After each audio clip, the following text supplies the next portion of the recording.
Muito bem. Levantem as mãos, quantos de vocês já excluíram alguém no Facebook porque a pessoa disse algo ofensivo sobre política ou religião, ou criação dos filhos, alimentação? E quantos aqui têm pelo menos uma pessoa a quem evitam simplesmente porque não querem conversar com ela?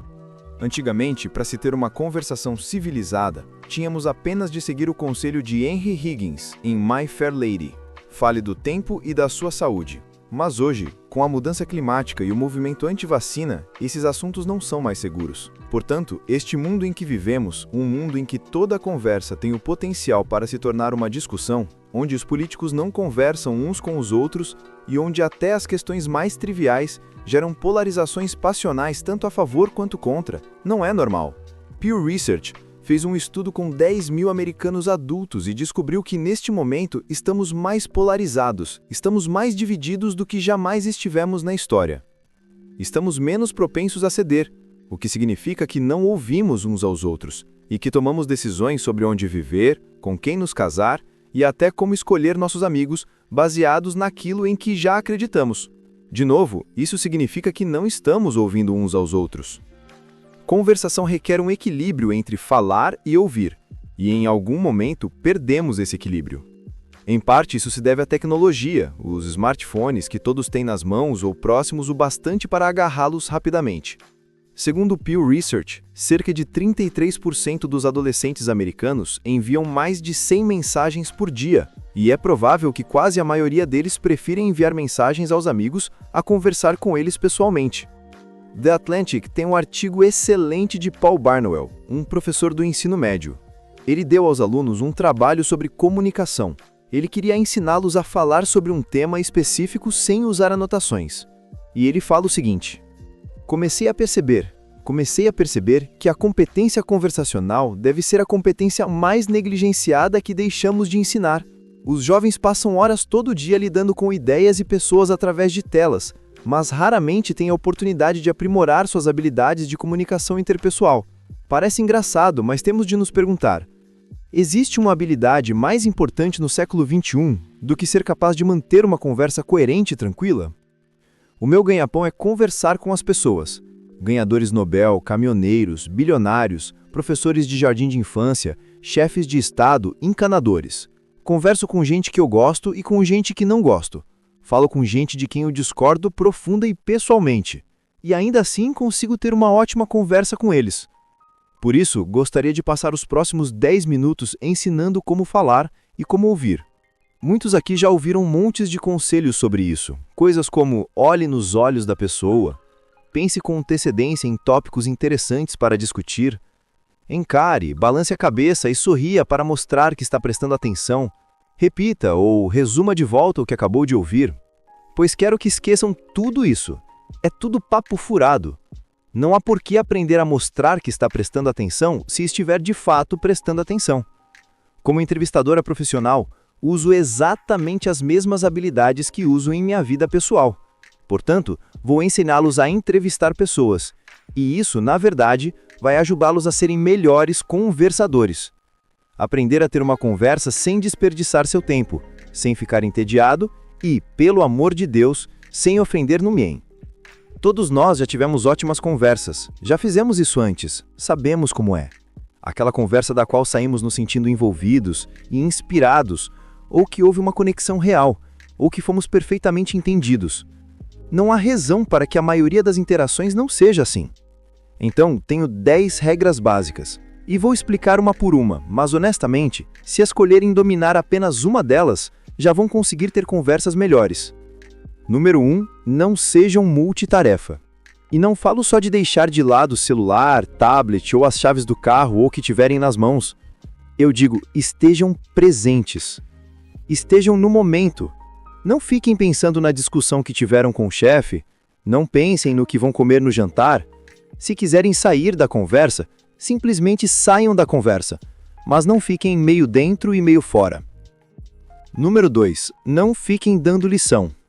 Se quiserem dar sua opinião sem qualquer oportunidade para reação, discussão, objeção ou evolução, criem um blog. Há uma razão para eu que não permito analistas políticos no meu programa, porque eles são muito chatos.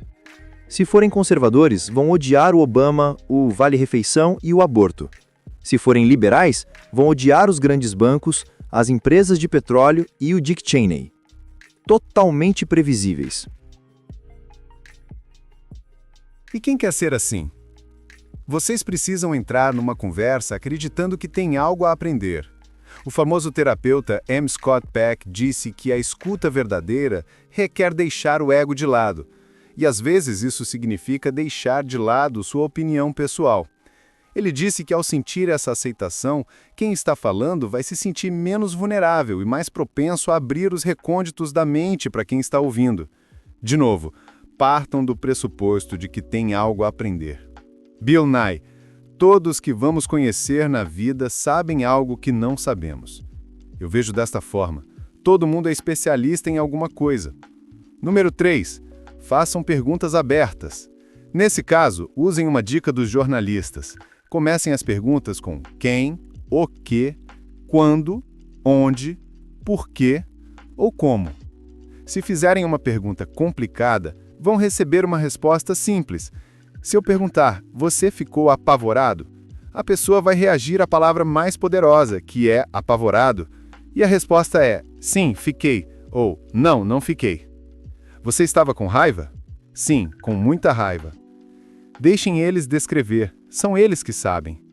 Tentem perguntar coisas assim: como é que foi aquilo? Como foi passar por isso? Porque assim eles vão ter de parar por um momento e pensar no assunto, e vocês vão obter uma resposta muito mais interessante. Número 4, deixem fluir. Isso significa que pensamentos vão surgir na sua mente, mas é preciso deixá-los passar. Frequentemente assistimos a entrevistas nas quais o convidado está falando por vários minutos, e aí o entrevistador vira e faz uma pergunta que parece que veio do nada ou que já foi respondida. Significa que o entrevistador provavelmente parou de ouvir, pois pensou numa pergunta realmente inteligente e estava decidido a perguntar aquilo. Nós fazemos exatamente o mesmo. Sentamos para conversar com alguém e daí lembramos da vez que vimos Hugh Jackman num café. E aí paramos de ouvir. Histórias e ideias vão surgir na sua cabeça. É preciso deixá-las vir e deixá-las ir. Número 5. Se não sabem, digam que não sabem. As pessoas no rádio, especialmente na rádio NPR, têm plena ciência de que fica tudo gravado, então são cuidadosas antes de afirmar que são especialistas em algo, ou afirmar que sabem algo com certeza. Façam isso. Melhor pecar pelo excesso de cautela. As palavras deveriam ter mais valor. Número 6. Não comparem sua experiência com a deles. Se eles estiverem falando sobre a perda de um familiar, não comecem a falar sobre quando vocês perderam um familiar. Se estiverem falando sobre problemas no trabalho, não lhes digam o quanto odeiam seu emprego. Não é o mesmo. Nunca é. Todas as experiências são individuais. E mais importante ainda, não tem a ver com vocês. Não precisam apegar aquele momento para provar como são incríveis ou quanto vocês sofreram. Uma vez perguntaram ao Stephen Hawking qual era o seu QI. E ele disse, não tenho a menor ideia. Pessoas que se gavam de QI são fracassadas. Conversar não é uma oportunidade de autopromoção. Como vai? Leia meu blog. Número 7. Tente não ser repetitivo. É paternalista e realmente muito chato. E tendemos a fazer isso demais. Especialmente em conversas no trabalho ou com os nossos filhos, temos de fazer valer o nosso ponto de vista. Daí nós o repetimos sem parar. Não faça isso. Número 8. Esqueça os pormenores. Francamente, as pessoas não ligam para os anos, os nomes, as datas, todos esses detalhes que lutamos para lembrar. Elas não ligam. Elas ligam para você. Elas ligam para como você é, o que vocês têm em comum. Então esqueça os detalhes. Deixe-os de fora. Número 9. Esta não é a última, mas é a mais importante. Escutem. Não sei dizer quantas pessoas realmente importantes já disseram que ouvir talvez seja a habilidade mais importante que podemos desenvolver.